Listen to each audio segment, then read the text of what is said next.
So here on this John Deere 826 snow thrower, you might check out my previous video series on how to rebuild the differential underneath. And what I'm going to show you is why that differential is important and how to make it work for you. The first thing we're going to look at right now is that this big fancy X-shaped nut is loose, and what that means is the wheels are free to turn. So that way. So if you want to swing around at the end of your driveway or whatever,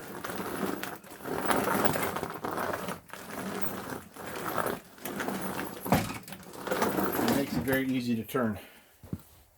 Now if you needed a little bit more power pushing into some snow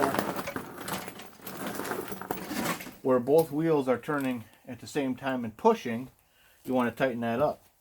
And I know that they made it large like this so you could just tighten it by hand.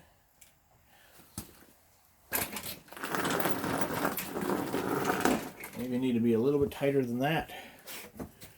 Sometimes you got to get your tool.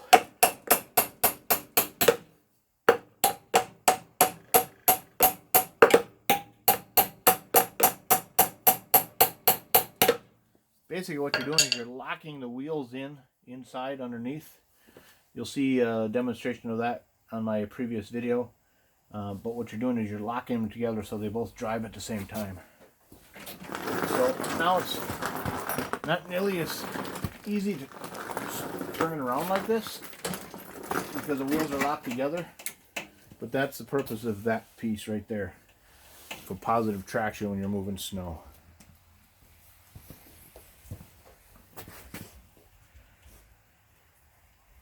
Now let's get this thing started.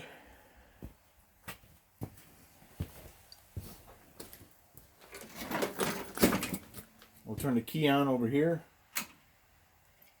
Throttle up about halfway. Make sure the gas is on. Give it some full choke. Couple of pulls on the primer.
Alright, I want to point out here, if you look down inside there, you'll see rubber flappers.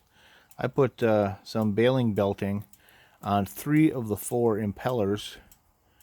Not for any particular reason. I was planning on putting it on all 4, but decided to stop at 3 because that was more than enough. So what that does is that scrapes the inside of that housing and gets ice and slush out of there, so it throws it a lot further and it doesn't get clogged up nearly as much. So this is my 826 John Deere, and I can tell the electric start works as well.